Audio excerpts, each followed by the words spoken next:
This is College Football with Sam, and we have not been live in quite some time, but it's the day before the game, and I thought that we would do ourselves a favor here and bring on an Ohio State fan, a very knowledgeable Ohio State fan, an expert here in Garrison from the Scarlet and Blue Show, and also the Ohio State Show on the Voice of College Football, Ohio State Primetime on the Voice of College Football, to be specific. So to give you the rundown, we're just going to be talking about the game and everything about it, both tomorrow, what we think of the future of both programs, maybe a bit of Big Ten action in the college football playoffs, and really anything else. And we'll be answering super chats and any questions and comments that you have. But welcome back, everyone. And how are you doing, Garrison?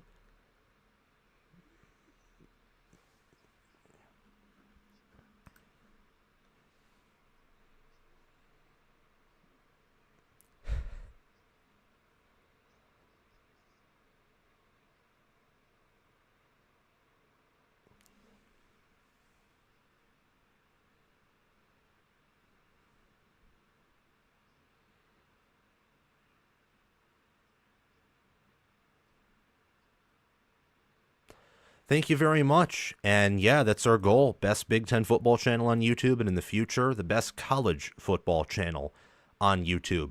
Let's try and get to 100 concurrent viewers, everyone. Like, share, subscribe, hit the notification bell if you haven't already.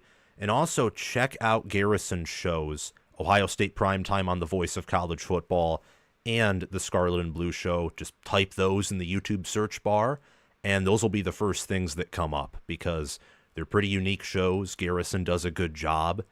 And yeah, I appreciate you coming on and accepting the invite.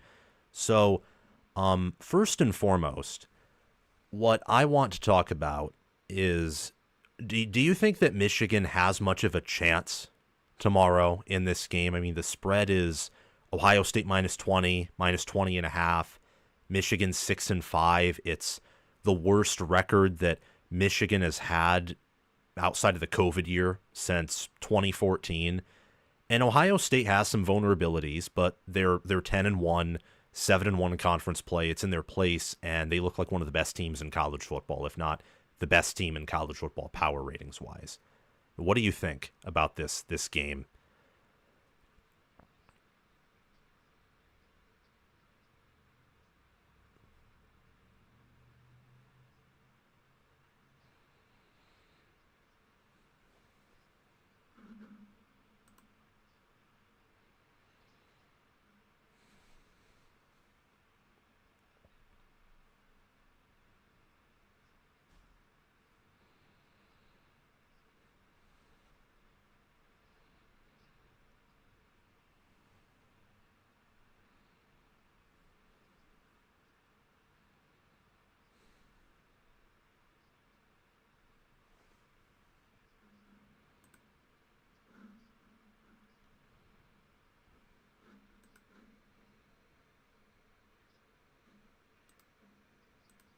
I think he's just that good.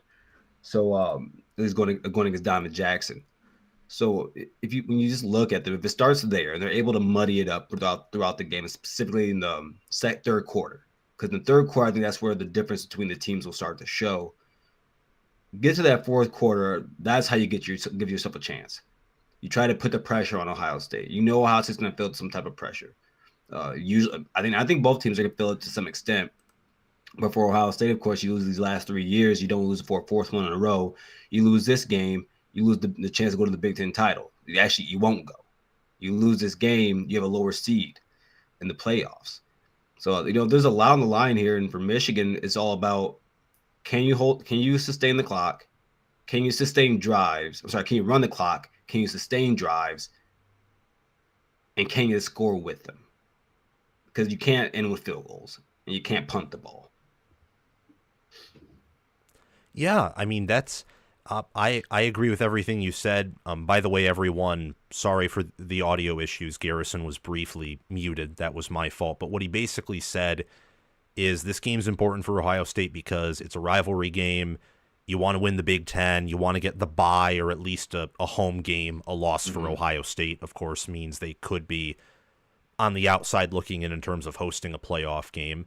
And Michigan's path to winning is ultimately their defensive line and up front, and that field goals, well, you can't kick field goals if you want to win, especially if you're Michigan here. So my apologies about the audio issues, but Oh, you're fine. I think that you're really generous to Michigan. ESPN's FPI thinks Michigan only has really about an 8% chance to win, 8.5%, 7% chance. Last week it was only a 4% chance.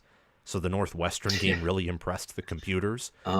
But I think that really only a divine act could secure Michigan a win this coming Saturday. I think it starts with weird and strange things that can happen in a rivalry. But even with Michigan's defensive line, Yeah. which I think should do a lot of good work against an Ohio State offensive line that's good in pass pro, run blocking's been very shaky. I look at Michigan's linebacker core. I look at their secondary, how their defense isn't coordinated well, and I can't see him stopping Jeremiah Smith, Will Howard, Emeka Egbuka, especially with Will Johnson not playing. And then Michigan offensively, they've been so bad and terrible. Yeah. I mean, they're dead last in yards per completion, 134th, and they don't even average. And I don't even think they average 9 or 10 yards per completion through the air offensively. I mean, it's horrible. So, what do you think about the chances of Ohio State running away with this one early? I mean, you mentioned the defensive line for Michigan. We know that Michigan at times has had a good rushing attack with Mullings. Do you think that Ohio State's going to come out fast and they're just going to be pouring it on from the get-go? Do you think that it'll be a close game for a half, 3 quarters maybe? I mean, what do you think is going to be the path in this game, if that makes sense? Yeah, no. I think how this game is going to go is about just how every Ohio State has gone. You're going to see some struggles in the first half. Have there been games when they get off to a pretty good start, like the Oregon game? They had 20 at halftime. Sure, that can happen. But that's not been the exception, not the rule. Kind of like how last week, Michigan scoring 50 points or getting to 30 plus points. That wasn't the rule. That was the exception. Exactly. So I think that this defensive line is going to be very good. I think that Mason Graham's going to have a good game also going against Tegra Tushabola. And I have 4 matchups in this game I think that you have to watch. You got to watch Diamond Jackson versus Stewart, Sawyer versus Link. I think that, there's been a lot of conversation there's been a lot of conversation about Ohio State's offensive line and Michigan's defensive line. I think the conversation that gets lost in here is Ohio State's defensive line against Michigan's O-line. Yes. Then you have Downs versus Loveland, and adding Sonny Styles in that too. I think with a better quarterback, Loveland would have been much more productive this season. Would have had Tyler Warren numbers, if not better. But I think that right there is the NFL matchup you get to see in this game in terms of Ohio State's defense against their offense. But when we talk about just how the game should go, I think that coming to the second half or coming out of the first half, like I have it written down here, Ohio State averages 12.1 points per game and only gives up 0.8. Whereas Michigan scores 5.1 and gives up 2.7. Yep. In this Ohio State, they resemble what you guys had a lot from last year. Yeah. In the second half last year, Michigan was without a doubt, the best team in the second half last year in all of college football. And I think that won them a lot of games. And coming to this game, I think that if you are Michigan, you have to find a way. You have to find a way in that third quarter to stay on course. Don't get pushed back, and you cannot let Ohio State turn it on.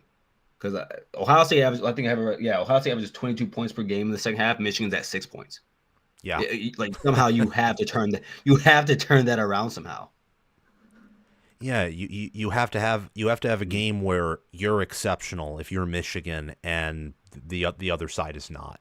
Because if both teams play their A game, it's going to be a rout for Ohio State. And I've gotten flack, and I think a little bit deservingly so, for some of my picks against Ohio State this year. But the reality is that even when I picked against Ohio State in a variety of the games they played in and won, like Penn State or Indiana, I never thought that Michigan was close to those teams either. Like, Right. Michigan's game against Indiana could have been an Indiana blowout. I mean, Penn State would beat Michigan this year even if they played in the Big House, and Franklin can't win in the Big House. This is not a good Michigan team. This is not a Jim Harbaugh Michigan team. I mean, I think even the 2017 Wolverines would be better than this Michigan team. Who was the quarterback in 2017? Was that Shea? No, it was O'Korn and Warren? Peters Oh, and yeah, Spate yeah. early. I mean, it was not a good team. But they had occasionally a ground game. They had an offensive line, and their defense was top 10 in efficiency. Michigan's defense this year is not even top 25 in efficiency. They were better coached. That Michigan team was.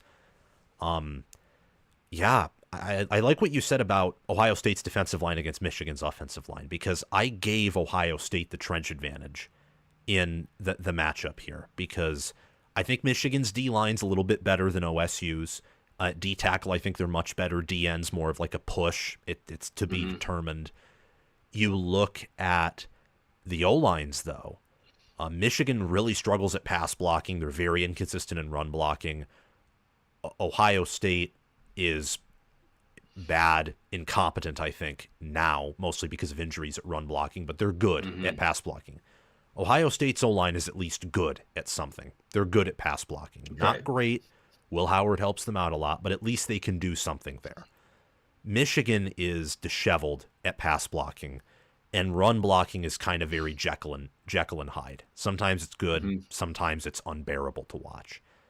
And I think that is an area where if you're Michigan, your path to winning, again, outside of the fact that God loves you or hates Ohio State, is the fact that you have to win the trenches. Yeah. You have to be better on O-line. You have to be better on D-line, because you're not going to be better on the perimeter. What's your score prediction for tomorrow? So, to the amazement of a lot of Buckeye fans, I don't have Ohio State covering. I've never felt comfortable with big spreads in this game. What was it? Was it 2022 when Ohio State was favored by 5 or 6 points? And I went straight to the bank on that and said, we're not covering that. So like I've just never been a fan of it. When I think now it's at 19.5 on ESPN. I have Ohio State winning this game. We get 27 to 30 points. I'll take some fanboy out in there. I'll say 30-13. I just don't. How I see this game going is just how I say what I think is going to happen. I think Ohio State's going to go up at halftime. And by the way, I do believe if Ohio State's up by +7 or more than 7 in the first half, going into the second half, this game is over. Oh yeah. I think if they're up by 7, it's over. And I was listening to what channel was that? I was listening to 97.1 The Ticket. That's what I was listening to. And for some odd reason, people have pointed out how Ohio State has been close in the first half, and whether they be up by 7 or 10 or 3, and they say you got to live in that arena. I don't think that's the arena you want to live with Ohio State in, because what they've shown is that throughout the game, our offensive line can weigh on you. Eventually they can. Yes. Coming out of the Nebraska game, 170 plus yards against Penn State rushing, 170 plus rushing yards against Purdue, but it's Purdue. And then we lose Seth McLaughlin, and then against Indiana. But at the end of the game, you see Travion Henderson. They know we have to run the ball. You see Travion Henderson break one at the end, slide the one. Don't know why he did that. He's a really good guy. But I think that for Ohio State, for them to take control of this game, you have to stay on the field. And I would say keep Michigan's defense on the field as long as you can. Keep them out there as long as you can. Because I think by the second half, the levee will break. Kind of just the same way 22-2 for you guys. Donovan Edwards was averaging 2 yards a carry before that first big run he had, but the levee broke. Yep. And so I think that's Ohio State's way to win. And then, I don't know what's going on with Jair Hill. Didn't get late, and I saw him with the number 35, and I was like, oh, that looks like something that's inside the house. But I see Zeke Berry on the outside, and for all we know how big Jeremiah is at 6'3", 215, 220. Emeka 6'2". Cardinal Tate 6'3". Yeah. So I They're think not that small. the size on the outside, they're not little guys. No. So I think the size on the outside, we're able to take advantage of that. And I saw Jay Book tweet this. I completely agree. If that stadium sees a punt return, a interception for a touchdown, anything like that, the roof will come off that place. I think and it happened in Indiana with Caleb Downs. I think for the Wolverines, the last thing they need, I mean, outside what's already going to be like, they don't need that. They don't need that stadium getting completely ruckus. Like, that's what they can need. They need it to be like for the whole game what it was for that first drive during Indiana, where you felt like the fans were about to turn on the entire team. That's what they need. They need that. That's what Michigan needs. I mean I don't think they'll get that. Your prediction's probably more logical because I think that Ohio State has major holes that and by major I mean for being an elite team. Like they're one of the best teams in the country, but I think they have holes for being a team who's ranked number 2. I think the typical number 2 team of the previous several seasons was better in a lot of ways, whether that's due to injuries or not. But like you said, the O-line can lean on people in part because their supporting cast is very good. Like you're always going to have a good passing attack. Will Howard's done a very good job this year. And eventually, because you can't stack the box every play against OSU, especially with Henderson in the game, they're going to hit something. If you're not constantly in the backfield or you're not able to keep them honest through the air. And I think for Michigan, it's you keep the game ugly, you keep it slow, you get in their heads, you score on a trick play or something. I mean, you try and make it as ugly as possible because a cleaner game here translates to Ohio State covering the spread. And that's what I have, actually. I predicted 45-6. I think that Michigan will score early. I think they'll score a few field goals. I think that there will be frustration on the OSU side early. But I think that they'll want to run up the score. I'm not opposed to that. I really didn't care what happened at the end of the Indiana game. I mean, Michigan ran up the score against MSU last year. I kind of liked it. People have ran up the score against Michigan before. It's like, stop them. Don't let them do that kind of thing. Like what Oregon did. I didn't have a problem with that this year. I think that Ohio State's the much better team. The only team I would rank ahead of OSU objectively right now is a healthy Oregon. That's it. That's it. Yeah. That's the company that OSU is in right now, is elite company. So what? Wow, 30-13. 30-13. You really think Michigan scores an offensive touchdown? They get one. Run or pass, and trick play or just like regular straight up play.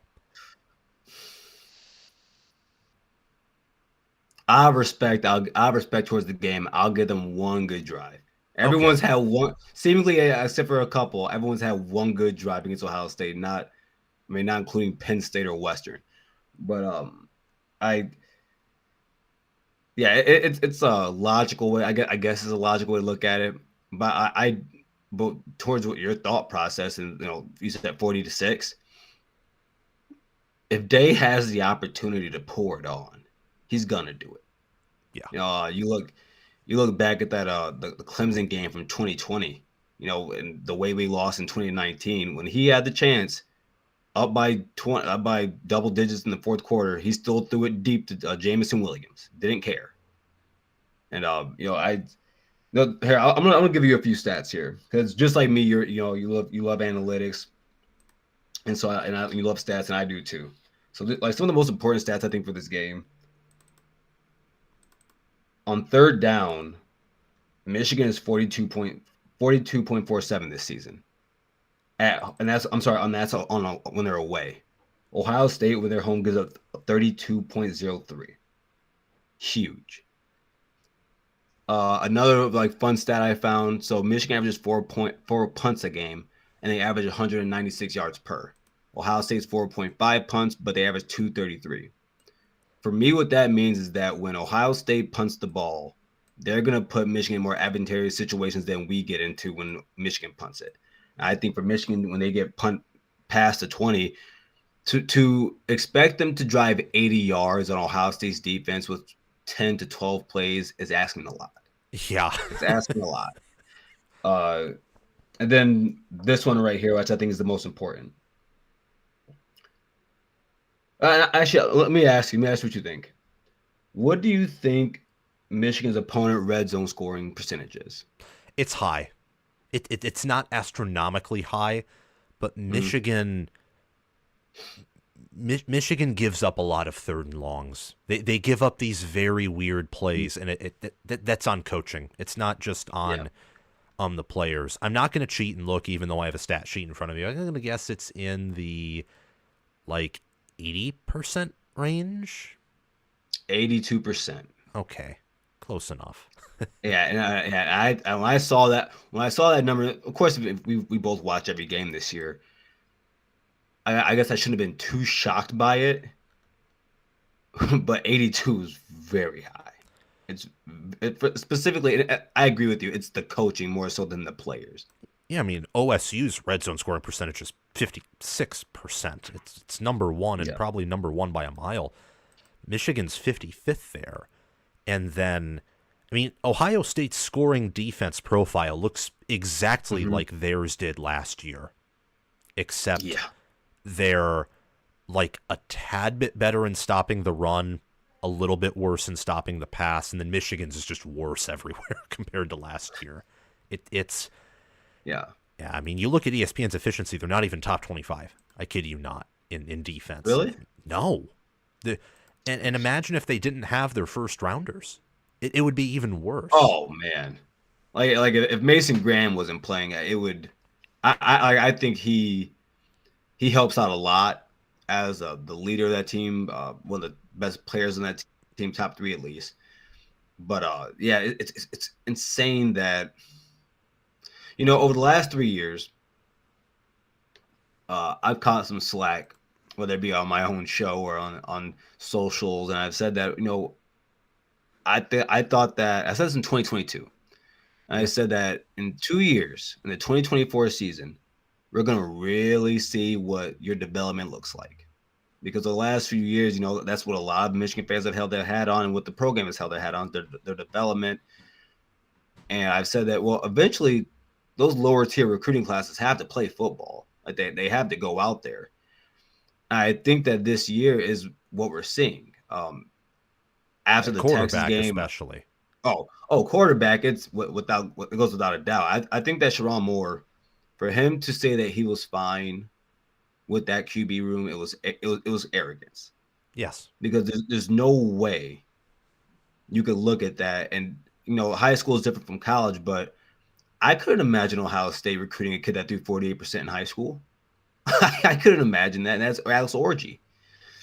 I mean, Jack Tuttle, and then it's a variety of situations for each of your quarterbacks. But what it comes down to is, for me, is that you're telling me in the second time that portal opened, you can't tell me that there's a kid at a prominent college football program, whether that be like us, not saying you guys would get Lenore, but like South Carolina or someone like that, that if Michigan came a calling and said, hey, do you want to play quarterback here for the University of Michigan, that they wouldn't have said yes. I just can't believe that. Yeah, it's the poor QB recruiting really held us back. I mean, I think that Michigan's staff last year was one of the better staffs that I've seen. You go 2022, pretty good. 21, like every year it got better every year. But this staff drop off here, you go from Jesse Minter to Wink Martindale. Sharon Moore is promoted to head coach, and he has clearly not been ready. And then Kirk Campbell, who called plays at Old Dominion, is now supposed to be a high functioning level play caller. Right. And it's just the the drop off is just, I mean, it's kind of humiliating. And then it's okay if you're going to just recruit at that top 15, top 20, occasionally top 10 Mm-hmm. level, but then you have to have elite position coaches and coordinators every single year. I mean, there's no margin for error.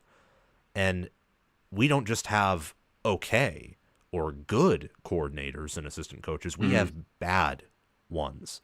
That's why the wide receiver room is so inconsistent. It's why quarterback is what it is. It's the same thing with linebacker, with the DBs, with the offensive line. The offensive line, by the way, is probably the best recruited area for Michigan outside of DB and D line. So all of Yeah. these things, I think, came together in a negative way and smacked Michigan in Mm-hmm. the face this year. And now they're staring down the barrel of 6-6. If they somehow beat OSU, the season's still a failure. No Michigan fan or staffer or player can hide from that. Like, yes, you ended the year off on a high note, but Mm-hmm. 7-5, that's unacceptable. That's that. Don't you agree with that? Like, I know that Michigan doesn't have the same success that OSU's had in the 21st century, but still seven Mm-hmm. and five. That's unacceptable at Yeah. Michigan, wouldn't you think? Man. All right. 7-5 with a win over Ohio State. I would say yes and yes because you're coming off of a national championship. And also, yeah, I would call it a failure. I would call it a failure. I Yeah, would. yeah. Because if you And guys went 9-3, and let's say you beat a good Michigan team, yeah, like, yeah, you ended the year on a high note, but what if you missed the playoff? Like, wouldn't that be like a double-edged sword? Like, cool, we got to win. And I'm not saying the rivalry doesn't matter, because it does. I mean, that's very, yeah. very, very important. But you can't. I don't know. You can't hang your whole. You can't hang your hat. Like it means something. And I think that like if Ohio State went 9-3 with a win over you guys, trust me, I as someone that lives in the state of Michigan, yeah, I'm gonna be very happy. But at 7-5, or it's I'll call it disappointment for this one reason. And I think you'll like this because over the last, let's say, 2 years, you've said that Michigan's a better program than Ohio State, and said that they're an elite program. And so is my co-host Bryce. And the one reason I've always said that I don't believe Michigan's an elite program is for these few reasons. You gotta just because you win like you can be an elite team, you can be elite on the field, but then what are the other aspects? Are you elite at recruiting as a program? Over the last 3 years, yes, the development's been good, but over a span of time, can you say the same? You look at JJ McCarthy. JJ McCarthy is the first skill offensive player to go in the first round since Braylon Edwards. Uh, you look at and then there's this. If you told me that Ohio State after the national championship were in a position to go 6-6, I would be very disappointed and very pissed off. Because Yeah. in no way do I believe elite programs do that. No. I don't think they do that. And now maybe the way Sharon Moore has the program going, and NIL helps. Like that is going to help tremendously. I've always said to people, as much as a lot of Buckeye fans not might want to hear this, the University of Michigan has more money than everybody, and it's the most important public university in America. That's fact. You can't even argue it. So knowing the pool of money they have in this new era of college football, you would think that outside of the alumni who are a little bit more, I guess you wouldn't say left in the old days, but they should be able to compete in that level. I think we're seeing them continue to do so, continue to get better at it, and it looks like they're going to be at the top of the line with NIL. So, yeah, it's a failure, but beating Ohio State would, I think, it help Sharon more. Because I did like your question about if he gets blown out by Ohio State, it does look bad. It looks poor on his part.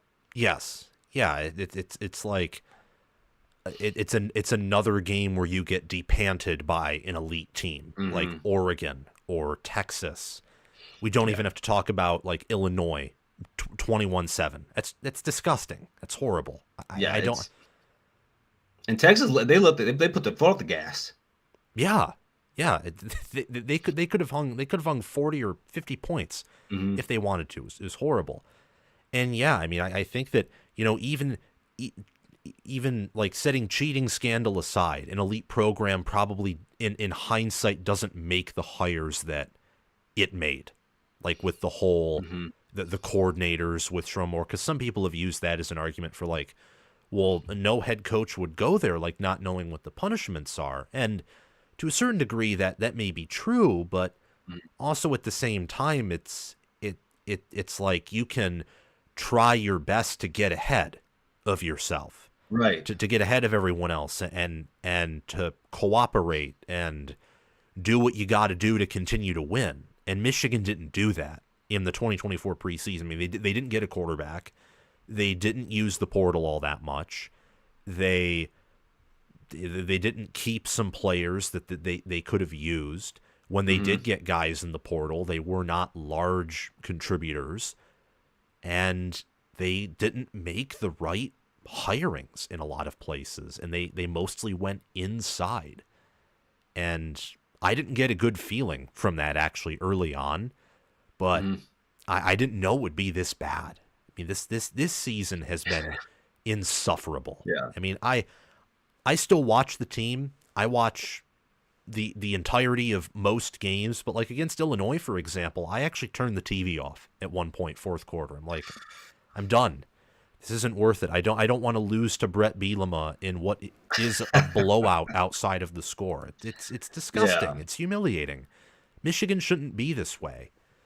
And I hope they're not in the future. But Mm-hmm. let's get to a super chat here that someone sent in, and then we can talk about a little bit about these programs long term, because Mm-hmm. for those of you who are just here now, we already talked about the game. You can rewind this because it's a YouTube live and see what our thoughts are. But Garrison here picked 30-13 OSU. I picked 45-6 OSU. We both think that Ohio State's at minimum going to game control Michigan here. I think it'll be a blowout. He thinks it will be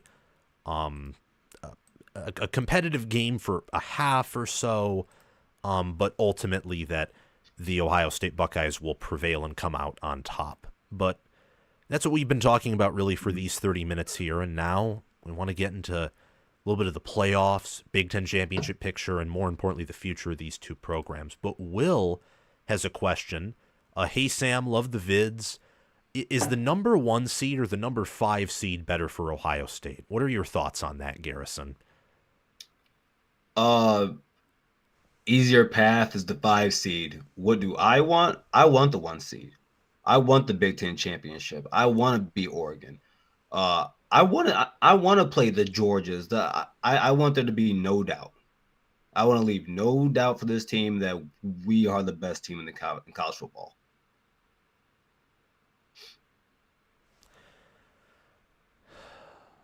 I take a sigh there because I don't know the answer. As a fan, I'd obviously want the Mm-hmm. 1 seed. The 5 seed, I think, is the more boomer bust path. Right now, it absolutely Mm-hmm. looks like the teams faced, the teams that will be played, will be easier for the 5 seed Mm-hmm. as opposed to the 1 seed. But there is a chance that, let's say, Alabama is the 12 seed, like just in some insane way. So then you got to play them, and then you got to play probably Boise State, but who knows? I'm off of the bye. But even if, let's say, it's Big 12 champion and Mountain West Group of 5 champion, that extra game means extra snaps. It means extra energy. You have to focus on another team while the other team has Mm-hmm. rest. And Ohio State, all teams this year, I mean, Penn State just, I don't know if he's done for the year, but Anthony Dunco, their best offensive tackle, got carted off against Minnesota. And if they probably had him, that game is probably won before the final seconds. Mm-hmm. But you look And what if, like, hypothetically, what if against the Big 12 champion like Jeremiah Smith or Emeka Egbuka has a season-ending injury? Oh, Well, good grief. exactly. Like, because of how Ohio State's built, you're no longer talking about Hmm. next man up. I mean, you are, but it's not that simple anymore, especially if it's Jeremiah Smith. You're talking about this coaching staff is going to have to put together a totally different game plan to to to get past the semifinal or to get to a national title. I I mean, mean, you shoot, want, Sam. Let's just say Donovan Jackson goes down. Let's just say that. That would. oh my gosh, oh my, I don't even want to think about that. I will let go of all hope. I really would. Yeah, I mean, like it, and that's for a lot of these teams. Like a lot of these teams Mhm. here are thin, and some of it's because of the portal, yeah, and NIL and these other reasons, but it's also just a down year cyclically in college football because of Yeah. how much NFL QB talent departed from last year. Like Penix, Nix, Travis, McCarthy, Williams, they're gone. They're off to Hmm. the NFL. And a lot of elite alien players, a lot of the good players, the best players on last year's best teams, like Brock Bowers, for example, they're gone. They're off to Hmm. the NFL. And some people have substituted in for them, like Jeremiah Smith came in for Marvin Harrison Jr., and Ryan Williams at Alabama's really stepped up as a freshman. But that was one of the that was a 2-point conversion. I still have Ole Miss, Mississippi State on. That was a Yeah. bad pick that was just thrown. But anyway, Yep. I think that cyclically it was going to be a down year anyway. So you don't have a lot of depth right now at many different Mhm. positions. So I think that there is an argument that even though it looks easier for the 5 seed, and it very well could be, you're also playing that extra game. It's an extra hour of football, more snaps, and the more snaps you take, the higher probability exists that injuries will be taken. And at this point in the year, an injury for any team can be the difference from them winning a national title or making a run versus being eliminated Mhm. early. I mean, think of like Penn State. If Penn State's completely healthy and everyone else gets banged up, I mean, Penn State might just fumble their way to playing for something big. Or if Oregon gets Tez Johnson back and everyone else gets banged up, I mean, that team probably wins it all. Or if Georgia, if they win the SEC title but lose a player, or they lose the SEC title, play in the first round that extra game, and they Mhm. lose a player. I mean, I don't know. I'm kind of going everywhere, but that's the case with this 12 team Yeah. playoff. Yeah. There's a lot of different scenarios. Yeah, I mean, for sure. So good question, Will. Thank you for the $5 super chat, Will underscore 8282. If you guys have any more super chats, feel free to send them in. Thank you very much for the support. And also, we're getting close to 100 concurrent viewers. We're at 50 right now. So let's keep this thing going. So, assuming Ohio State wins tomorrow, which I will be Mhm. hoping and praying they don't, but I'm preparing myself, and I objectively think Ohio Mhm. State's going to win in a blowout here.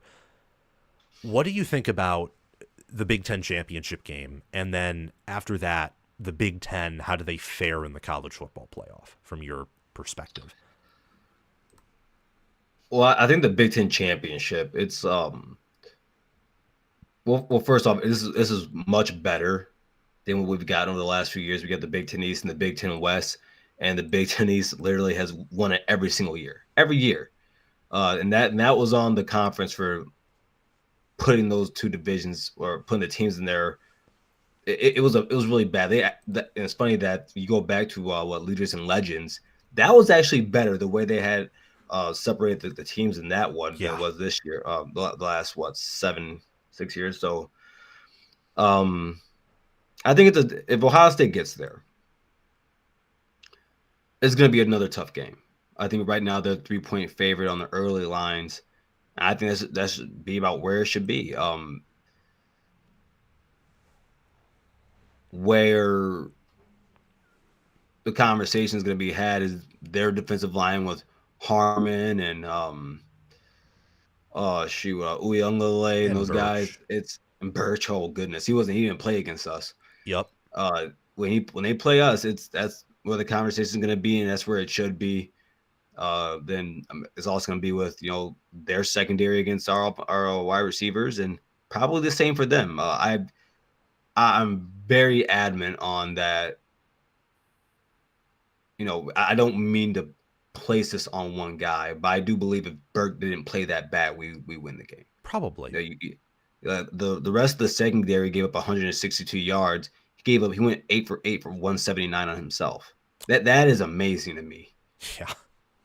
Like, I don't understand how you can play that bad at being Burke. Like, but I mean, that's gonna be a tough one. And then we look at the playoffs.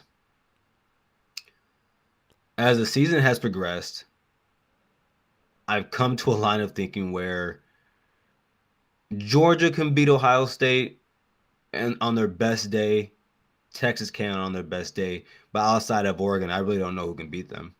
And it's simply because I think we have more ways of winning football games. If you think you want to take away the run, Oregon did that. We showed we can pass. You take away the pass, we can probably still run the ball. You want to run the ball on us. Indiana averaged 6. Their starting running back averaged 6 yards a carry on us. But even though you're averaging that does not mean you're getting that every single rush. You're gonna end up in 37 against our secondary. Yeah. You're gonna be there. Actually, what I will say to counteract your point is I don't think anyone can take away your passing attack offensively. I also don't think that if someone somehow figured out a way to, I don't think you could run on them. But I don't think anyone can take away your passing attack. So I don't think you'll need to worry about that. I mean, Howard's just that accurate. Smith is that big and that good. And you have multiple weapons. And your running backs are weapons through the air, too. Just briefly wanted to mention that. No, you're right. What was it? Against Purdue, they put Travion Henderson out at the X wide receiver spot. And he ran out in and out and then got up the field and caught the ball over his shoulder. And I think that just goes to show you look at the weapons Will Howard has, and he's been more than serviceable this year. He's played better than I thought he would. Coming out of Kansas State, he's a 60 to 59% thrower. I said, okay, McCord's around 65. I said, I think he can get 64. I said he can get to 64, 65. I'll be happy. The guy's he's putting up J.J. McCarthy's numbers, throwing 74%. Yes. And a lot of the reason why we have been able to, I'll bring up the Oregon game again. Yes, that last play was bad. It was tough to watch him sliding. But and a lot of people can get on him for it, fine. But you can't forget the fact that in the second half, we couldn't run the ball. So that means him and our passing game were the single reason we were in the position to even get close to winning that game. Bingo. The single reason. And I had no idea he was going to play this good this year. I believe he's been the best quarterback in the Big Ten. Agreed. A lot of Oregon fans may disagree, but I think that the numbers in the play does it. If Will Howard threw the ball as much as he did, he would dwarf Dylan Gabriel's numbers. So, yeah, I mean, if Will Howard had a better offensive line, like if he had the offensive line currently that Oregon and Penn State do, he'd probably be even better. Yeah. I do think he's the best QB in the Big Ten. Like you see that touchdown? Oh, they didn't call it a touchdown? Oh, wow. I don't know. I mean, I think that briefly to steer away from this, I just think that Ole Miss is not a good team. Like, no. They have a really elite ceiling, but their floor is objectively bad.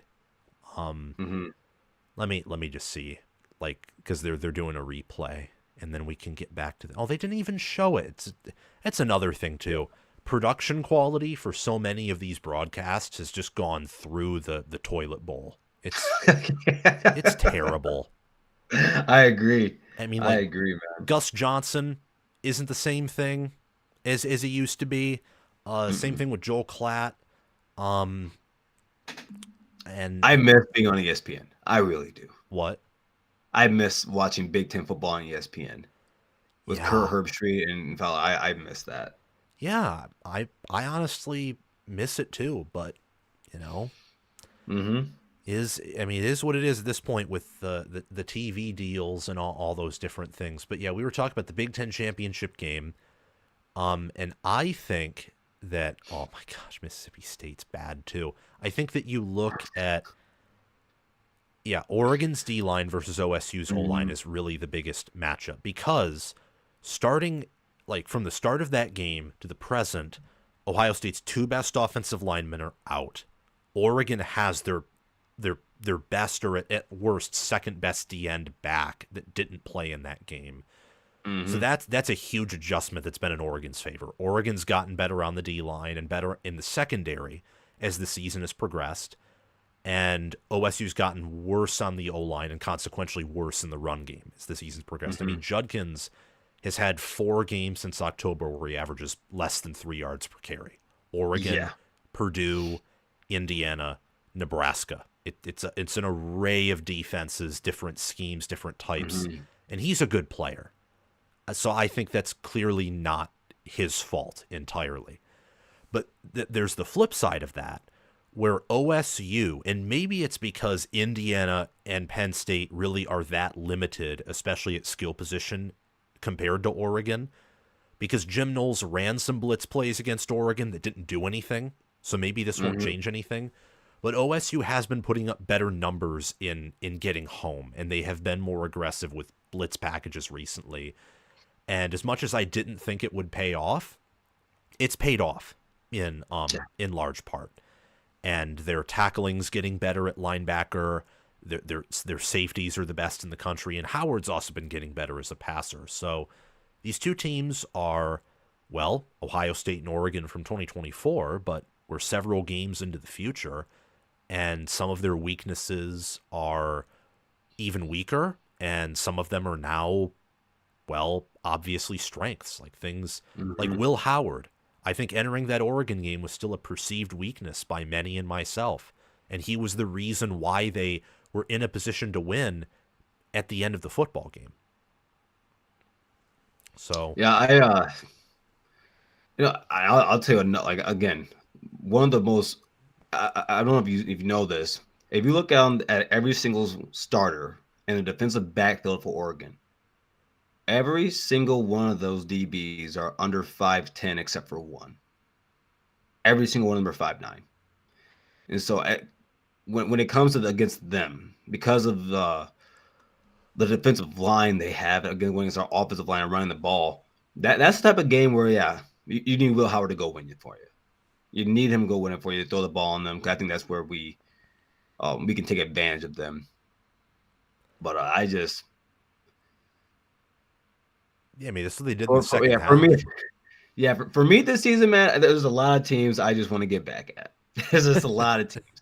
And it starts with Michigan this weekend, and then it's Oregon, and I really want to see Georgia. You I, you I, you would murder Georgia. That wouldn't be a I game know, entering the fourth. and that's why I want to play. I think it's where Ryan Day should get credit. And I think you're one of the people that does this. For him to continue the success that he's had, people forget his first head coaching job ever was 2019 at Ohio State, and coming out of where Urban won the championship in 2015, 14-15 season. But after that, man, I mean, he blew a chance at it back to back the next year. People forget, and Clemson beat us 31-32-0 in another season. You have the getting blown up by Iowa, getting blown out by Purdue. The program wasn't headed back on a positive route. It really wasn't. You look at 2017. Thankfully, after we couldn't move the ball, that was when we got blown up by Clemson. Thankfully, he brings in Kevin Wilson and he brings in Ryan Day as a co-offensive coordinator with Kevin Wilson, and that eventually propelled him to be the head coach at Ohio State. And for him to, you had those losses to Michigan. That's, well, for me, like the first one was okay, sure, whatever. The second one got annoying.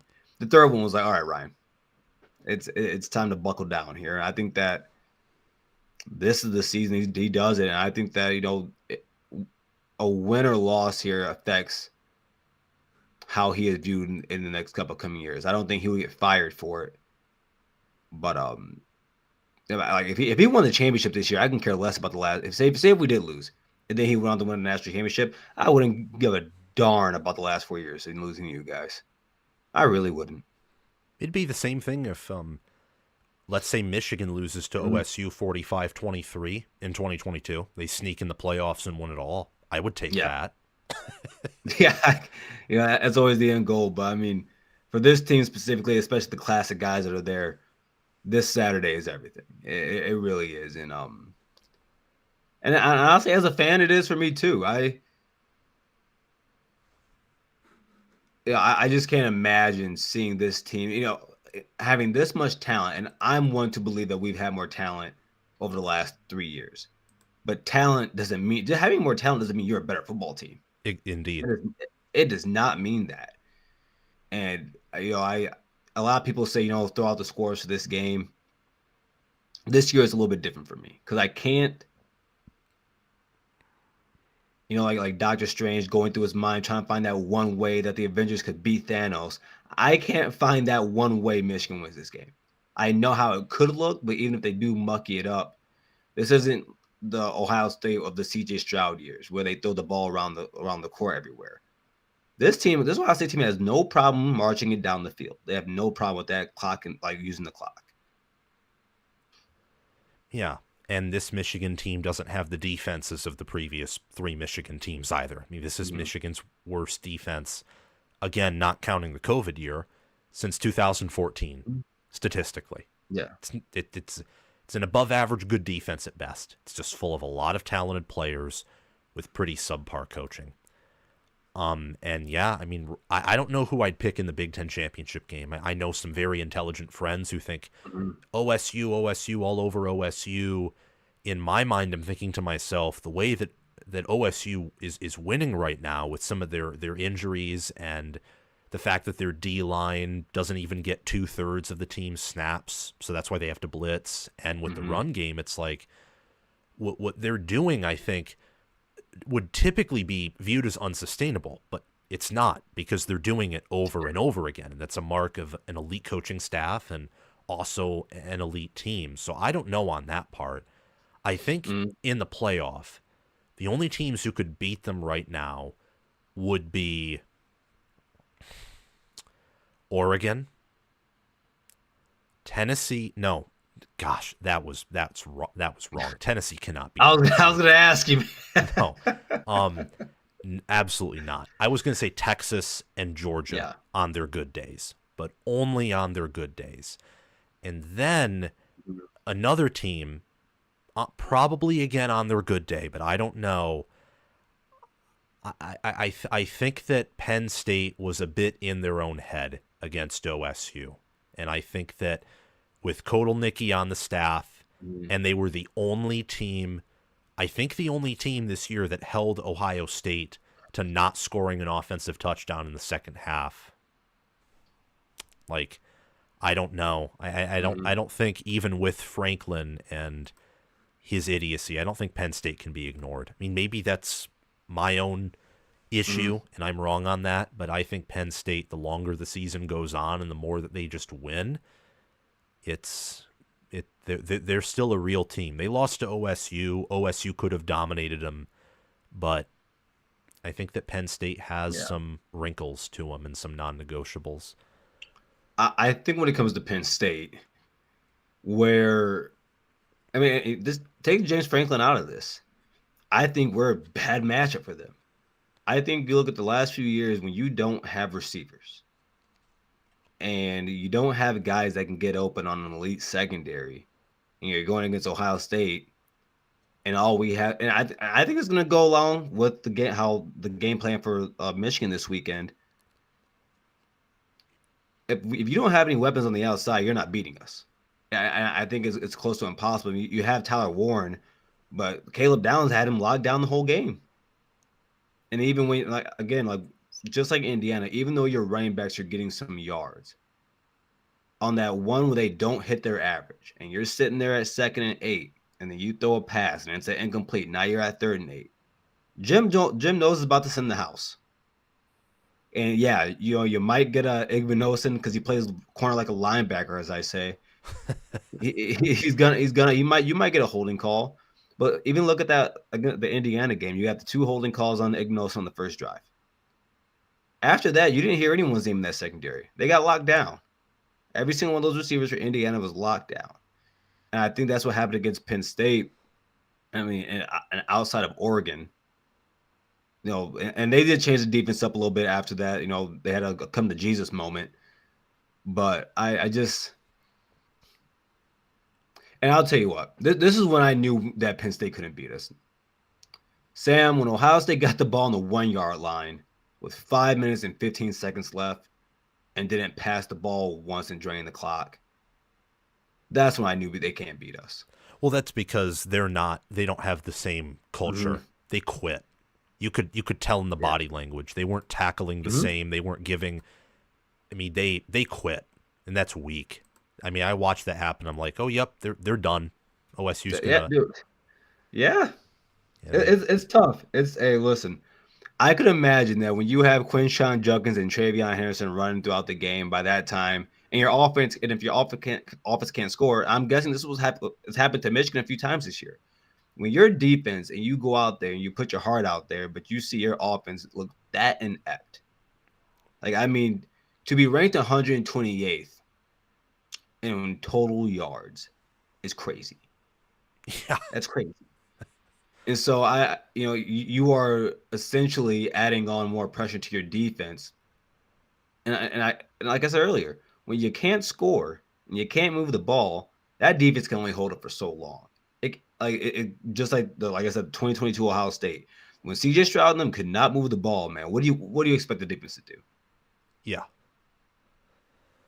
Exactly. Like Penn State's only path to beating OSU is playing like their absolute A game and being extremely aggressive on offense, and they weren't. Like they had success with Tyler Warren through the air when they just threw it up to him 50-50, and then he came down with it against Lathan Ransom, or they put him in a creative formation and had him run Wildcat. Like that's why they brought in Kotelnicki, and they didn't do that all that much in that game, where they had a creative drive early. They were obviously pretty emotional. They got the pick 6, and then they didn't do anything with it, and that was that. I mean, like they didn't give him a touch in the end zone inside the 5. No, that was when I saw him get that run, like that long run to the 1-yard line. I said, in my mind as a fan, I said, okay, Penn State's gonna score. We're gonna get the ball back. 5 minutes left. Cool. And then I'm sitting here watching that play calling. Why would you take away your starting left guard to put him at tight end? It just didn't. And then you just didn't give the ball to Warren. You just didn't give him the ball. I couldn't believe that. And that's where the James Franklin conversation comes in. And I hold the same thing for like Sharon Moore when you guys called that what was it that Samaj Morgan pass? Oh my gosh! Orgy? Don't remind me. I sit there thinking to myself, everyone wants to complain about the OC. They want to complain about Kirk Campbell or Kotelnicki. You're the head coach. You let that play come through your headset. Like you let that play come through, and it's just, it amazes me at this stage in his career that James Franklin. And we're years away from those years at Vanderbilt where we gave him a lot of credit. We're years away from that now. Yep. That you would still make blunders like that as a coach. It was horrible. And when Warren had that long run, I thought to myself, okay, Penn State's going to score, and the scheme's going to be 50-50 again. Because at that point in the game, Carter was beginning to work Donovan Jackson a bit.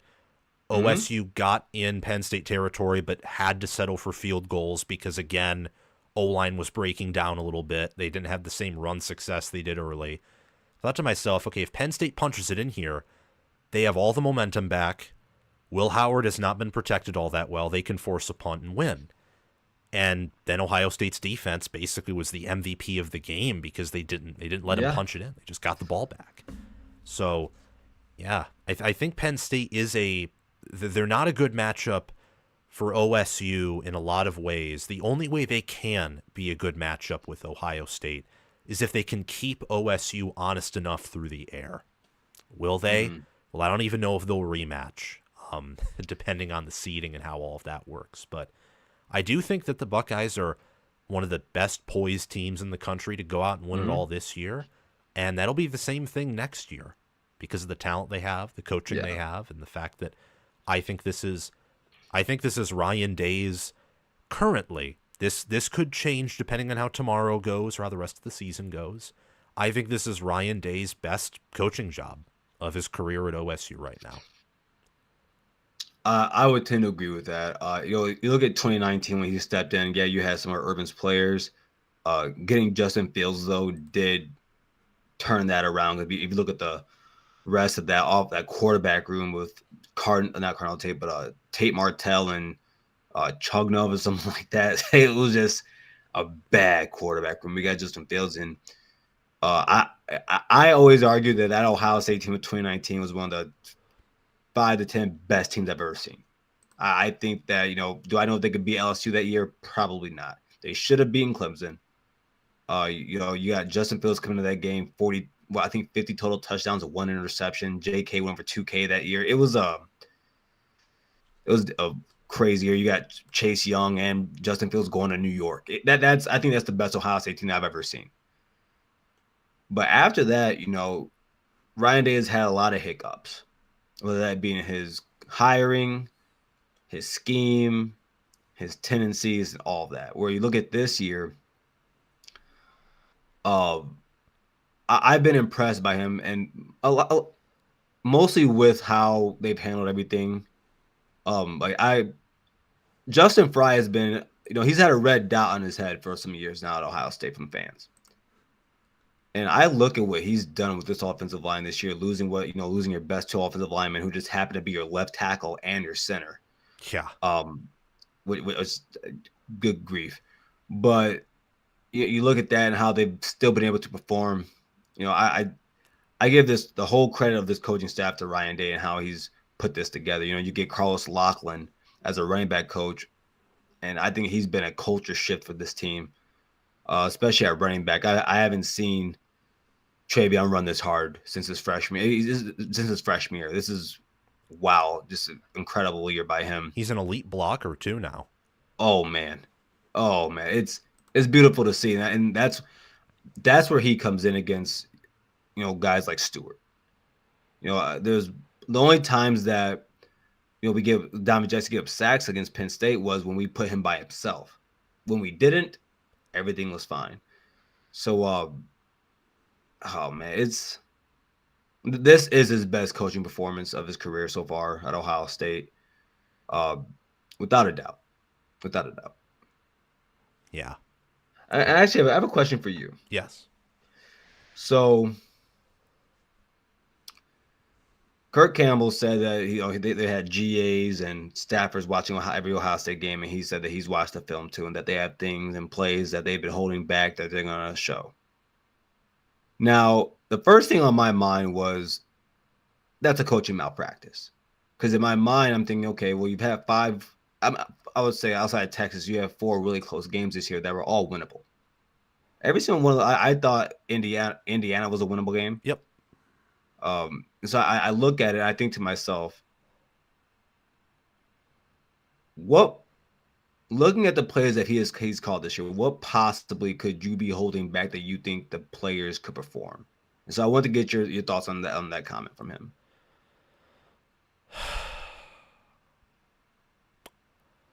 My comment on that is, thank goodness you are not going to be the offensive coordinator next year.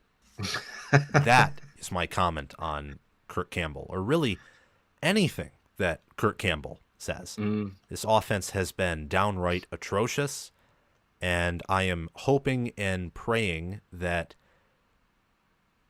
Bryce Underwood's recruiting is not tied in any way to him.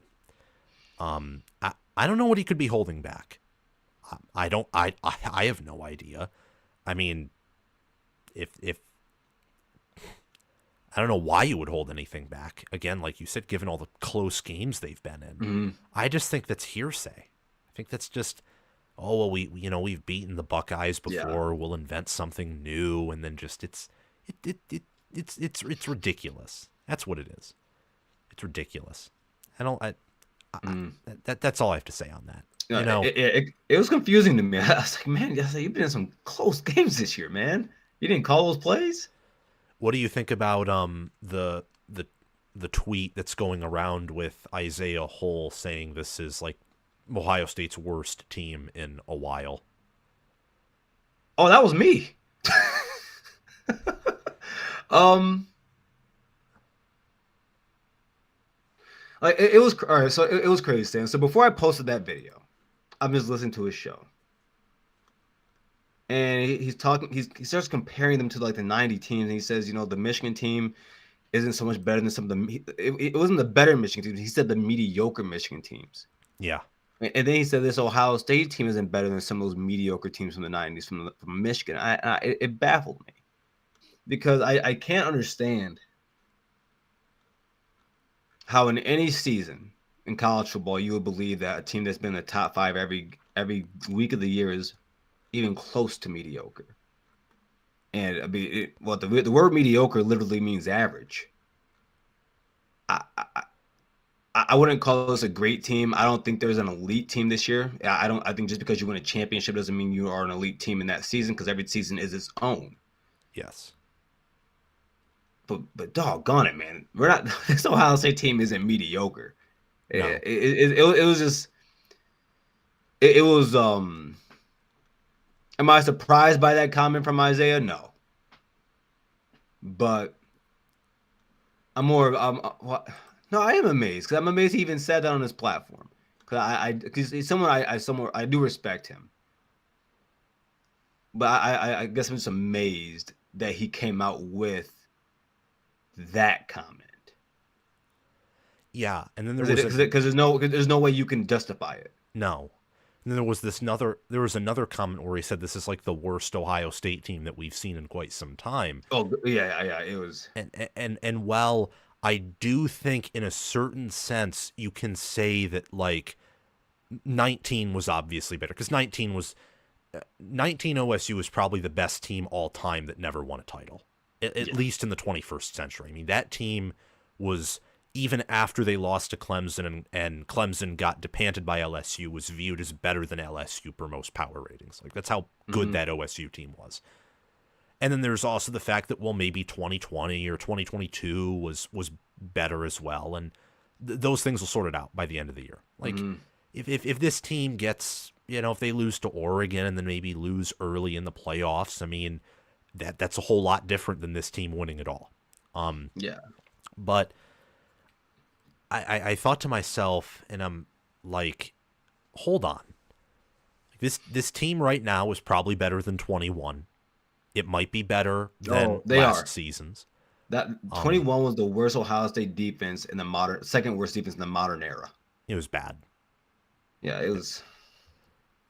Yeah, and then you have, the Urban Meyer teams of the late 2010s that were good, great, but they did play against a weaker Big Ten than what we've had recently, at least in terms of the top teams. And I thought to myself, like, what a weird, bad comment. Like, what a bad assessment. Yeah.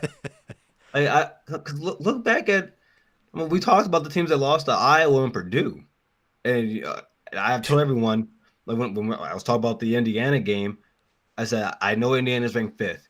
This is not Urban Meyer's Ohio State. Ryan Day is not losing to anybody but top-tier teams.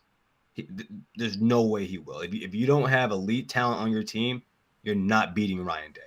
Yeah, and that's something that I am going to remember from here on out. I mean, the only teams Day has really lost to, outside of 2021 Oregon, were not just top 5. They were top 5 in FPI. Like they were the cream of the crop at the end of the year. All 3 Michigan teams, top 5 in FPI. Michigan, Georgia, and Bama in 23, 22, and 20 respectively. Number 1 in FPI by a significant margin compared to everyone else. I mean, that's that. He only loses to teams at the top, and that's a huge credit to him. because no one else does that. No one. That's something that's unique to him. Mhm. He hasn't lost to an unranked team, and really outside of Oregon to a team that's like outside of the top 5 or outside the top 10 ever. It's crazy. Yeah. Last And thing, before we get out of here, because Mhm. both you and I know want to watch Iowa and Nebraska, Yeah. and also Georgia Tech, which will be kicking Oh, off in just under half hour. yep. What do you think about the future of these programs, like next year and then also beyond Mhm. that? Like recruiting, coaching. Do you think Moore is the guy at Michigan, or do you think that maybe after next year we're talking about bringing like Eli Drinkwitz or Andy Kotelnicki Hmm. or Matt Campbell or someone to Ann Arbor? Who's the coach at Arizona State? Kenny Dillingham. That would Yeah. actually be a hire that, like, Yeah. depending on how he does next year, Mhm. like if we can see some sustainability, I'd be very intrigued by that because he did Okay. he did well at Florida State and Yeah. also Oregon. Yeah, I tweeted out earlier. I said, "Listen, man, if we lose this game Saturday, I said I don't know if I'm firing Ryan Day, but I'm definitely having him on speed dial." Um, for Ohio State, I think the future is just as where it's at right now. Um, you're gonna get top tier teams every year. I think that's what Ohio State does. Since in the modern era, the second highest win percentage and tie for that, yeah, and in history, winning happens at Ohio State. Yep. Uh, I think that next year, and just like Michigan, you're gonna see a little bit of turn of the guard in terms of players for especially on defense for Ohio State. But I think that Ryan Day has the program right where it needs to be. Uh, we have the 80 that we need. I think Jeff York is the perfect Ohio State 80 right now. The guy that built, along with Johnny Manziel, helped build what Texas A&M is today. In terms of money and NIL and just the new stadium. Lord knows we need to update our stadium. So I think we're in a good position. Recruiting is going well. I think that after the season, you'll see Eric Nolan leave. I don't know what we're going to see with Devin Brown. Lincoln Keenholt's good kid, good athlete, never going to start at Ohio State. So you're talking about Julian Sam possibly next year, and then after that, you're talking about Tavian St. Clair, number 2 player or number 2 quarterback in the 25 class behind Bryce Underwood. So Ohio State, they're set for the future. Uh, when I think about Michigan, well, to answer one of your questions, no, I don't think Sharon Moore is the coach for you guys. I believe he's in over his head. I believe that I just don't think he's built for this type of program. I mean, you look at like Ryan Day when he came to Ohio State. He's got the NFL experience. He's been behind Chip Kelly. He's been behind Urban Meyer and has Urban Meyer's stamp. Now, it's not to say that Jim Harbaugh's stamp means nothing, but all I know is that he's been the OC for you, the O-line coach for you. And as I look back on it after this year, people forget in those games that Jim Harbaugh didn't coach, he was there throughout the week. I'm Exactly. beginning to think, I'm beginning to think Sharon Moore that the play calling and wins didn't have much to do with you. It had to do with Jim Harbaugh's system. Yeah. So when I look at that, I look at you don't know when to use timeouts. You don't know you didn't get the quarterback situation right.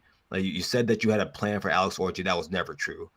You, you throw. I can't explain why he throws challenge flags when he does. Uh, there's just so many things I look at and I say, dude, maybe you should go.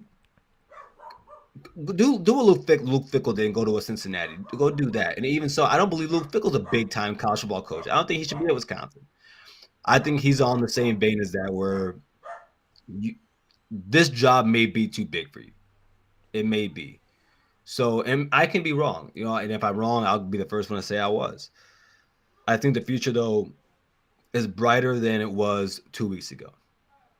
I think that having Bryce Underwood helps you out. That's going to allow guys, guys are going to see that and want to go to come out of the transfer portal and play wide receiver there. Guys are going to come out of the recruiting classes, want to play wide receiver with Bryce Underwood. That's going to be a fact. Yeah. I think depending on who your OC is next year, things can look a lot different.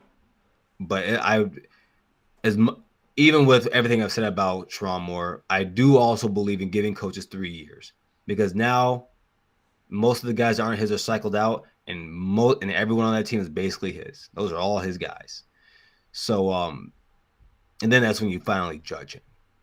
So I think both programs are on the rise, both of them at a different pace, but Michigan is not, they're not being left.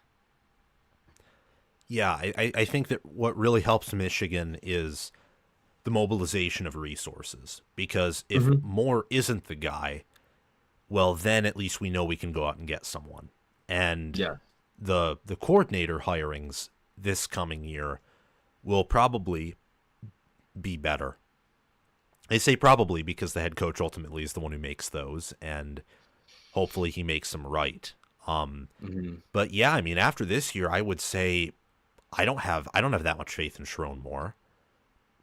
I don't. I mean, I'll have to see what they do in the portal. I'll have to see what they do in hirings and firings. But like you said, yeah, he doesn't. I don't know if he has what it takes. I don't. And yeah, he was the OC for Michigan, and he also was the O line coach, and he was a very very good O line coach, and he clearly knows how to do that. Mm-hmm. But Harbaugh was he always had a hand in the offense, always at Michigan, even in 21 and 22 and parts of 23 as well. So I mean, I just kind of shrug my shoulders with Michigan at this point. It's like, show me something. Like Yeah. it should start this Saturday. Honestly, yeah, I'm not saying that they'll beat Ohio State or that I expect them to, but come on, come out and do something. Like win or play it competitively or leave it all on the field. Mm-hmm. I'm just the season was a failure the minute Michigan lost to Illinois, and you knew it was going to be a failure the minute they lost to Washington by the way that Washington played and the type of team that Yeah. they were. And I think Ohio State's future is bright, and I think that if there ever was going to be a down year, it's either this year or next year because of how the offensive line has been recruited. Mm-hmm. That's really that, because I think after this year, one of or both of Larry Johnson and Justin Fry, especially if they don't win the national title or they don't win the, like if one of their major goals is woefully unfulfilled, one or both of them are going to be gone. Oh, Either for sure. either retired in quotation marks, which is a euphemism for get out of here, or they're going to be straight Yeah. up fired. And Yeah. and LJ might do that anyway because he is getting older, and at some point you are Yeah. just going to hang it up. And I think that if Ohio State ever figures out offensive line like they used to have, Mm-hmm. that's something that no one in college football except for Ryan Day and Ohio State want to think about, because that's kind of the Mm-hmm. missing piece currently. No, it is. I would say if Ohio, well, defense along with that. But yep. And Ryan's gotten that right. He's gotten the defense right now with the Jim Knowles hire. But offensive line, man, it's if that gets right, we're look. I think you can be looking at a huge run for Ohio State over the next 5 years. I mean, the Big Ten, Penn State, Michigan, Ohio State, they have more resources than the SEC schools. A lot of people, Southern teams don't want to hear that, but the Big Ten has more resources than Southern schools. So and more money. So Yeah, it's I why I mean, want Penn State to be dude, successful. well, Sam, look at the. I mean, coming into next year, man, you think about the quarterbacks that are in the Big Ten, man. I think we're going to see the Big Ten renaissance here. You got Bryce Underwood coming to you guys. Julian Sand, Tavian St. Clair at Ohio State. Aiden Childs. I am someone that says put the young guy out there, let him make the mistakes because he's gonna show improvement the next year. So I like that. Dylan Raiola over at Nebraska. It's Michelle. Wait, who did Wisconsin just get? Your guys recruit Yeah, I think Carter Smith is Carter his Smith. name, Yeah, and then Carter Penn Smith. State has Grunkermeyer currently Mm-hmm. behind Aller, and I wouldn't be shocked if Aller comes back next year. He should. Yes, yes, he should. Not even as Yeah. NFL ready as McCarthy, and I don't know how NFL ready McCarthy was. Um, but yeah, I mean it's the same thing with the D line. If Mm-hmm. OSU's defense ever figures out how to get insane pressure with four, it's Yeah. game over. Like I miss those Chase Young years, man, and it's we're far removed from that. For 6 years now, but yeah, that the trenches. Ryan Day has had his faults. Once he gets that together, I think that based on what Ohio State also has, we don't lack running backs, we don't lack receivers, we don't lack DBs, and we sure as hell don't lack wide receivers. no, Um, Brian Hartline is the biggest weapon we have in our program. So yeah, I think Day's gonna be there forever. I think the only reason he's not at OSU is if he gets fired, which I don't think will happen, or if he's not liking the landscape of college football and just doesn't want to deal with it anymore, he goes to mhm. like an NFL job. Like those are the only, Steve Dace keeps predicting every year that Ryan Day will leave for the Chiefs, and I'm like, stop it. It's not going Oh to yeah. happen. I No, and you say, I mean, look, if you're an Ohio State coach, and Ryan Day is a nice guy compared to the normal Ohio State. I mean, Jim Tressel's a good guy, but there's only one way out of the Ohio State gang, and that's being fired. I mean, that's the only way we get rid of our coaches. I yeah. mean, not Jim Tressel. Well, Urban left, but let's be honest here, we were kicking Urban to the curb. So yeah, Yeah, I there's mean the only one way whole out of here. the whole investigation was not a good look on Urban. Like No. that combined with his age Mm-hmm. and it just like things aligned. Him almost dying on the sideline every big game. Yeah, it was. Yeah. The Yeah. the final thing I'll leave you with, um, who do you think? Do you think Ohio State wins it all? Um, some I think it was like 2 months ago. You had a episode where you kind of changed my line of thinking on this and how you don't believe in really championship or bust really anymore. And no, I can't remember when that was, but I remember you saying that. And though I agree with that, I changed my whole stance on that. But I think they do. I think they do, and the reason I'm gonna say they do is simply because the offensive line hasn't imploded. If I saw them implode as a unit at all, if I saw it happen this Saturday, I would probably say I had to wait and see. Um, I'm kind of waiting till the Oregon game. If we do play them, I'm waiting till the Big Ten championship to see if I truly feel as though we're going to win it all. I need to see us beat that team. But I think, like just like you said, I think Texas has a chance. I think they have the best offensive line in the country. Uh, if Georgia gets it all together, who knows what that looks like? But overall, I think Ohio State is the best. I think of those four teams, I think we have the best quarterback. I think we have the best running backs, the best wide receivers, and the best defense. I just don't. If Ohio State's offensive line implodes, no. If they if they're steady, yes. Yeah, I mean, at this point, I'm not really confident with anyone.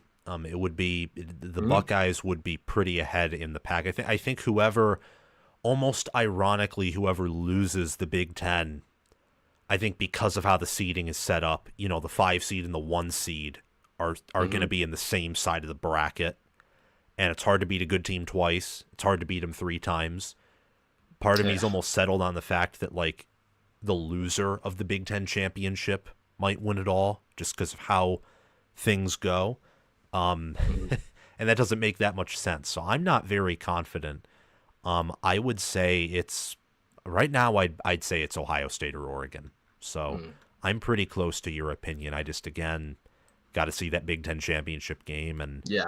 how how how whichever team is the winner, how they win, Mm-hmm. so on and so forth. And yeah, And well, just to bring this, I mean, back to when we were talking about like what Ohio State in the playoffs. One of the other reasons I would want that one seed is say if it is Georgia we got to play. They're coming up to Columbus in December.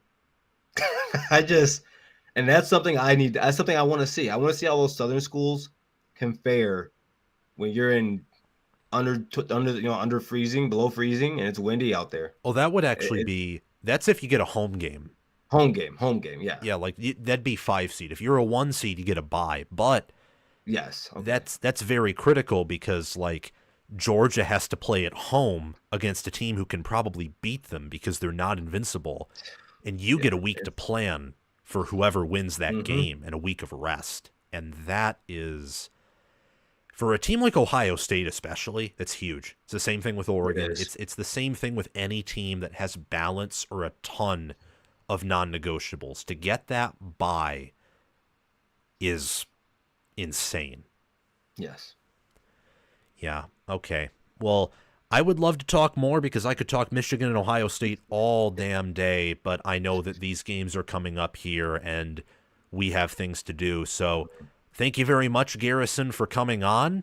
Again, you can find his channel by typing in YouTube The Scarlet and Blue Show and also Ohio State Primetime on the Voice of College Football. Those are channels that Garrison runs, contributes on. He does great work. Thank you very much for coming on. I really enjoyed our time here. And go Blue and go Buckeyes. May the best team Hey win man. tomorrow. Hey man. Thank you for having me on here, and may the best team win, man. OHIO. All right. See you later. See you, my guy. All right.